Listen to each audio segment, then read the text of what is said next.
Hello friends, எல்லோரும் நல்லா இருக்கீங்களா? நம்ம சேனலில் இந்த பேபிக்கான சாலிட் ஃபுட் ஸ்டார்ட் பண்ணலேருந்து நிறைய டவுட்ஸ் கேட்டிருந்தாங்க ஷார்ட்ஸ் வீடியோவில். அதில் என்னால் வந்து 1 நிமிட் வீடியோவில் வந்து ஃபுல்லாக வந்து டீட்டெயிலாக சொல்ல முடியாது. ஸோ வந்து நான் லாங் வீடியோ மேக் பண்ணியிருக்கேன். இதில் உங்களுடைய டவுட்டெல்லாம் நான் வந்து கிளியர் பண்ணியிருக்கேன். ஃபஸ்ட்டு வந்து கேட்டிருந்தாங்க, சாலிட் வந்து எப்போலேருந்து எத்தனை நாளுக்கு அப்புறம் வந்து ஸ்டார்ட் பண்ணலாம் அப்படின்னு சொல்லி கேட்டிருந்தாங்க. கரெக்டாக ஒரு 180 டேஸ்க்கு அப்புறம் தான் வந்து நீங்கள் வந்து சாலிட் வந்து ஸ்டார்ட் பண்ணணும். அதாவது குழந்தைக்கு 6 மாதம் கம்ப்ளீட்டாக முடிஞ்சதுக்கப்புறம் தான் நீங்கள் வந்து ஸ்டார்ட் பண்ணணும். குழந்தைக்கு எப்போலேருந்து தண்ணி கொடுக்கலாம் அப்படின்னு சொல்லி கேட்டிருந்தீங்க. குழந்தைக்கு வந்து தண்ணி வந்து பார்த்திங்கன்னா நல்லா கொதிக்க வச்சு ஆற வச்ச தண்ணியை 6 மாதத்துக்கு மேலே நீங்கள் சாலிட் ஸ்டார்ட் பண்ணுவீங்க இல்லையா, அதுக்கப்புறம் வந்து நீங்கள் ஃபீட் பண்ணலாம். அதுக்கு முன்னாடி வந்து நீங்கள் கண்டிப்பாக வந்து ஃபீட் பண்ணக்கூடாது. நீங்கள் இதெல்லாம் வந்து டாக்டர் அட்வைஸ் படி தான் கொடுக்குறீங்களா அப்படின்னு சொல்லி கேட்டிருந்தீங்க. இங்கே வந்து என் குழந்தைக்கு வந்து இப்போ பிறந்து 6 மாதத்துக்கு மேலே ஆயிடுச்சு. ஒவ்வொரு மாதமே வந்து இங்கே வந்து நாங்கள் வந்து டாக்டர்கிட்ட செக்கப், அதாவது மிட்வைஃப்கிட்ட செக்கப் போகும்போது அவங்களுடைய ரெஃபரன்ஸ் படி தான் வந்து நான் ஃபுட் ஃபீட் பண்ணுவேன். எனக்கு வந்து 3 குழந்தைங்க இருக்காங்க. ஸோ அவங்களோட எக்ஸ்பீரியன்ஸில் தான் வந்து நான் வந்து சொல்லிக்கிட்டு இருக்கேன். ஸோ நீங்கள் வந்து நான் சொல்கிறத கண்டிப்பாக நீங்கள் வந்து ஃபாலோ பண்ணிக்கோங்க. இதனால் எந்த குழந்தைக்கு எந்த ஒரு ஹெல்த் இஷ்யூஸுமே வராது. அதுக்கப்புறம் கேட்டிங்கன்னா, எப்போ சுகர் அண்ட் சால்ட் வந்து குழந்தைக்கு ஆட் பண்ணலான்னு சொல்கிறாங்க. இப்போ உள்ள டாக்டர்ஸ்லாம் என்ன சொல்கிறாங்கன்னா, குழந்தைக்கு சாலிட் ஸ்டார்ட் பண்ணும்போது சுகர் அண்ட் வந்து சால்ட் வந்து சேர்க்கக்கூடாதுன்னு சொல்கிறாங்க. ஆஃப்டர் 1 இயர்க்கு மேலே தான் வந்து குழந்தைக்கு இதெல்லாம் சேர்க்கலான்னு சொல்கிறாங்க. அப்புறம் இன்னொரு சிஸ்டர் வந்து கேட்டிருந்தாங்க, பசும்பால் கொடுக்கலாமா குழந்தைக்கு 6 மாதம் முடிஞ்சிருச்சு, பிரெஸ்ட் மில்க் வந்து லோவாக இருக்குது சிஸ்டர் அப்படின்னு சொல்லி கேட்டிருந்தாங்க. பிரெஸ்ட் மில்க் மட்டுமே கொடுங்க. லோவாக இருந்தால் வந்து ஃபார்முலா மில்க் வந்து ஆட் பண்ணிக்கோங்க. பசும்பால் வந்து 1 இயர் வரைக்கும் கொடுக்கக்கூடாது. அந்த குழந்தைங்களோட குடல் சின்னதாக இருக்கிறனால அது செமிக்கக்கூடிய தன்மை இருக்காது. என்னோடய எக்ஸ்பீரியன்ஸை சொல்கிறேன். என்னோடய ஃபஸ்ட்டு பையனுக்கு வந்து நான் வந்து பசும்பாலுக்கு முன்னாடியே கொடுத்தேன். அவனுக்கு சுத்தமாக செட்டே ஆகலை.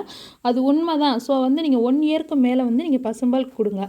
எக்கு வந்து எப்போ கொடுக்கலான்னு சொல்லி கேட்டிருந்தீங்க. எக்கு வந்து 8 மாதத்துக்கு மேலே தான் வந்து எக்கு கொடுக்கணும்.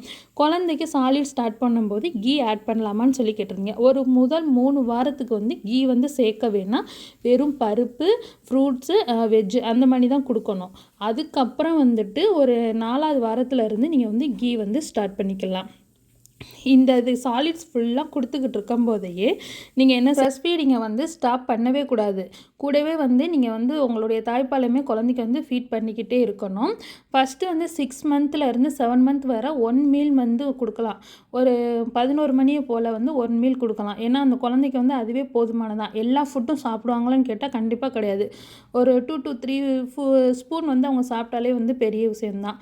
உங்களுக்கு மதர் ஃபீடிங் இல்லை அப்படின்னு சொல்லி நினச்சிங்கன்னா, என்னோடய எக்ஸ்பீரியன்ஸில் வந்து நான் நிறைய ரெசிபி வந்து ஷேர் பண்ணுறேன். உங்களுக்கு வேணுமா கண்டிப்பாக கீழே வந்து கமெண்ட் பண்ணுங்கள்.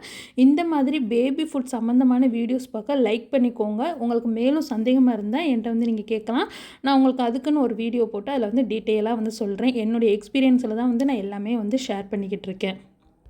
அப்புறம் இன்னொரு சிஸ்டர் வந்து கேட்டிருந்தாங்க, குழந்தைக்கு வந்து எப்போ வந்து மீட் சம்மந்தமானது கொடுக்கலாம், அதாவது வந்து கோழி ஈரல், மட்டன் ஈரல் கொடுக்கலாமா அப்படின்னு சொல்லி கேட்டிருந்தாங்க. இங்கே உள்ள வந்து மிட்வைஃப் என்ன சொல்கிறாங்கன்னா, நீங்கள் வந்து சிக்கன் அந்த ஈரல் இருக்கு இல்லையா, அது வந்து 8 மந்த்துக்கு மேலே வந்து நம்ம வந்து மீட்லாம் வந்து கொஞ்சம் கொஞ்சமாக வந்து ஸ்டார்ட் பண்ணலாம். அதாவது குட்டி குட்டி ஃபிஷ்ஷு, அது முள் இல்லாத இந்த சல்மன் ஃபிஷ் மாதிரி உள்ள மீன்களை வந்து கொடுக்கலான்னு சொல்கிறாங்க. அதெல்லாம் வந்துட்டு எனக்கு தெரிஞ்சு வந்து நீங்கள் ஒரு 1 இயர் கிட்ட ஒட்ட போவாங்கல்ல, 1 இயர்க்கு பக்கத்தில் போகும்போது நீங்கள் வந்து சிக்கன் ஈரல், மட்டன் ஈரல், அது கூடயே வந்துட்டு ஃபிஷ் இந்த மாதிரி கொடுக்கலாம். அது வரைக்கும் குழந்தைக்கு வந்து ஒரு வெஜிடேரியன் ஐட்டம், ஃப்ரூட்ஸு, பருப்பு, அந்த ரைஸ் அந்த மாதிரியே நீங்கள் வந்து கொடுத்துக்கிட்டு இருக்கலாம். அதுக்கப்புறம் வந்து இந்த ராகி கூழ், இது எப்போ இருந்து கொடுக்கலான்னு சொல்லி கேட்டிங்கன்னா, ஃபஸ்ட்டு எடுத்தோன்னே வந்து ராகி கூழ் வந்து ஸ்டார்ட் பண்ணாதீங்க. ஃபஸ்ட்டு எடுத்தோன்னே வந்து ரைஸு, அரிசி கஞ்சி தான் வந்து ஸ்டார்ட் பண்ணணும். அதுதான் வந்து குழந்தைக்கு வந்து நல்லதே. அதுக்கப்புறம் அரிசி கஞ்சி, அதுக்கப்புறம் வந்து பருப்பு, பாசி பருப்பு சேர்த்துக்கோங்க. துவரம் பருப்பு சேர்க்கக்கூடாது. ஏன்னா துவரம் பருப்பு வந்து அதிகமாக கேஸ் இருக்கும். ஸோ வந்து நீங்கள் வந்து பாசி பருப்பு வந்து சேர்த்துக்கிறலாம். அதுக்கப்புறம் பார்த்திங்கன்னா, குழந்தைக்கு அதெல்லாம் செட் ஆனதுக்கப்புறம் 3வது வாரத்திலேருந்து அல்லது 2வது வாரத்திலேருந்து தான் வந்து ராகி கூழ் வந்து குழந்தைக்கு வந்து சேர்த்துக்கணும். இந்த ஃபுட்டெல்லாம் உங்கள் குழந்தைங்க சாப்பிட மாட்றாங்க, பருப்பு, பழங்கள் இதெல்லாம் சாப்பிட மாட்றாங்கன்னு சொன்னிங்கன்னா, உங்களுடைய பிரெஸ்ட் மில்கே வந்து அந்த ஃபுட்டில் வந்து ஆட் பண்ணிக்கிட்டிங்கன்னா, குழந்தைக்கு வந்து அந்த பால் குடிக்கிற அந்த ஃபீலிங் தான் இருக்கும். ஸோ கண்டிப்பாக வந்து அவங்க வந்து சாப்பிட்டுக்கிடுவாங்க. அதுக்கப்புறம் வந்திங்கன்னா, ஃப்ரூட் ஜூஸ் நீங்கள் கொடுக்குறீங்களே, அது கொடுக்கலாமா, குழந்தைக்கு சளி பிடிக்காதான் ஆரஞ்செல்லாம் கொடுக்குறீங்களே அப்படின்னு சொல்லி ஒரு சிஸ்டர் கேட்டிருந்தாங்க. ஒரு 3 மணிலேருந்து 2 மணிக்குள்ளே வந்து ஒரு 2 to 3 ஸ்பூன்ஸ் வந்து ஃப்ரூட் ஜூஸ் வந்து கொடுக்கலாம். இது வந்து டாக்டர் வந்து தான் சொல்கிறாங்க. இது விட்டமின் சி இதில் நிறைய இருக்கிறதுனால குழந்தைக்கு வந்து சளியெல்லாம் பிடிக்கவே பிடிக்காது.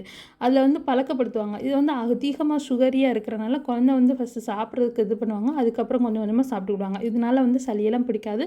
ஸோ நீங்கள் வந்து தயங்காமல் வந்து ஃப்ரூட் ஜூஸ்லாம் வந்து கொஞ்சம் கொஞ்சமாக வந்து ஆட் பண்ணிக்கணும். நல்லா ஃபில்ட்ரு பண்ணிக்கிறணும். அதில் வந்து எந்த ஒரு ஃபில்ட்ரு இல்லாமல் கொடுத்துறாதீங்க. அது மாதிரி மிக்ஸி ஜாரில் அடித்து வந்து இதை வந்து கொடுக்கக்கூடாது. சுகர் வந்து சேர்க்கக்கூடாது ஃப்ரூட் ஜூஸ்லாம் கொடுக்கையில். அதுக்கப்புறம் வந்து பனானா வந்து எப்போலேருந்து சிஸ்டர் ஸ்டார்ட் பண்ணலாம் அப்படின்னு சொல்லி கேட்டிருந்தீங்க. பனானா வந்து நீங்கள் ஸ்டார்டிங் ஸ்டேஜ்லேருந்தே வந்து ஸ்டார்ட் பண்ணலாம். பனானா வந்து தண்ணி வச்சு வேக வைக்கக்கூடாது.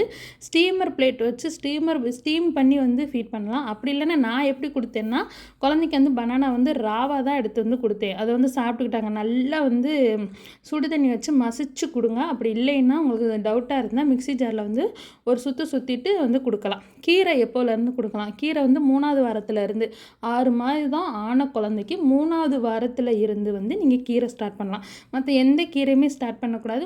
ஒன்று ஸ்பீனச் கீரை, பாலாக்கீரை மட்டும்தான் ஃபஸ்ட்டு வந்து ஸ்டார்ட் பண்ணணும். இதில் நிறைய அயன் கண்டென்ட் இருக்கனால கண்டிப்பாக வந்து குழந்தைக்கு வந்து கீரை வந்து ஆட் பண்ணிக்கோங்க. வெறும் கீரையை வந்து நீங்கள் பாயில் பண்ணி கொடுத்தீங்கன்னா கண்டிப்பாக சாப்பிட மாட்டாங்க. அது கூட வந்து பாசி பருப்பு அல்லது வந்து ரைஸ் இருக்குல்ல, அதை சேர்த்து வேக வச்சு நல்லா அடிச்சுட்டு அதை வந்து நம்ம வந்து குழந்தைக்கு வந்து ஃபீட் பண்ணலாம். இந்த மாதிரி குழந்தைக்கு ஈஸியாக வந்து செரிமானமாக மாடிக்கூடிய ஃபுட்டாக வந்து நான் வீடியோஸில் போஸ்ட் பண்ணிக்கிட்டு இருக்கேன். ஸோ கண்டிப்பாக வீடியோ சேவ் பண்ணி வச்சுக்கோங்க. அதுவும் இல்லாமல் நம்ம சேனலில் சப்ஸ்கிரைப் பண்ணி வச்சுக்கோங்க.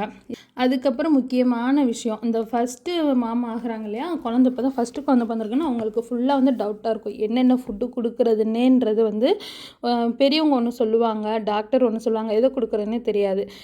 நீங்கள் வந்து இந்த மாதிரி நம்ம நேச்சுரலாக சாப்பிட்ற ஃபுட்டை கொடுங்க. கடையில் வாங்குகிற செரலாக்கு இந்த மாதிரிலாம் கொடுக்க வேணாம்.